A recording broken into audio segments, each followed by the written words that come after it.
Hello everyone, welcome to my channel HSV Harman Study Vlog.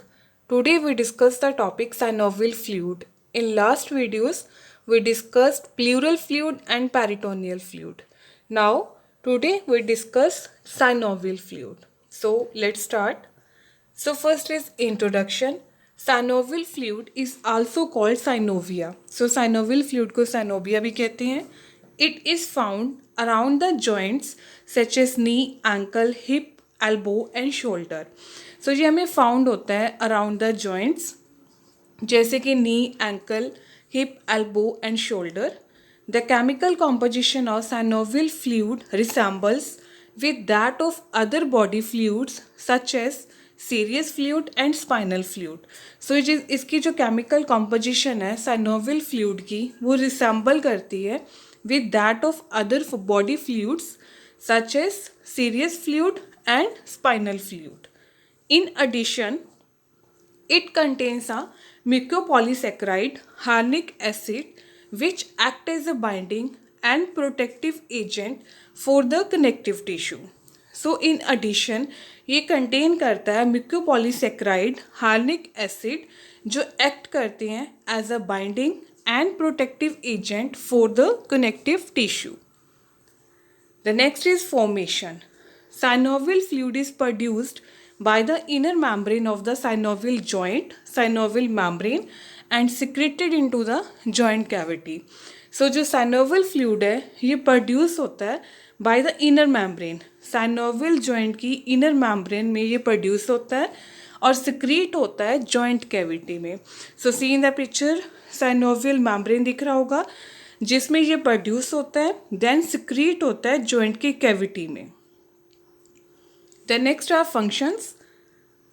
The synovial fluid act as a lubricant for the movement of the joint and reducing friction during joint movement. जो synovial fluid है वो act करता है as a lubricant for the movement of joint, joint की movement के लिए, reduce करता है friction during joint movement. So joint की मूवमेंट के टाइम में वो फ्रिक्शन को रिड्यूस करता है. Second, shock absorber. सो ये अब्जॉर्बिंग शॉक को भी अब्जॉर्ब करने में हेल्प करता है. Third, supply oxygen and nutrients to cartilage and joint. So ये कार्टिलेज और जॉइंट्स में ऑक्सीजन एंड न्यूट्रिएंट्स को सप्लाई करता है. Fourth is removing metabolic waste and carbon dioxide from chondrocytes. So ये metabolic waste and carbon dioxide को chondrocytes से remove करता है. सो कॉन्ड्रोसाइट्स क्या होते हैं? ये सेल्स होते हैं जो रिस्पॉन्सिबल होते हैं फॉर कार्टिलेज फॉर्मेशन के लिए.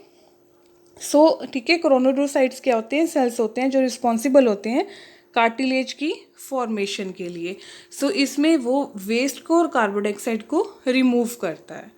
Fifth is it also contains phagocytic cells that remove microbes and the debris that result from normal wear and tear in the joint.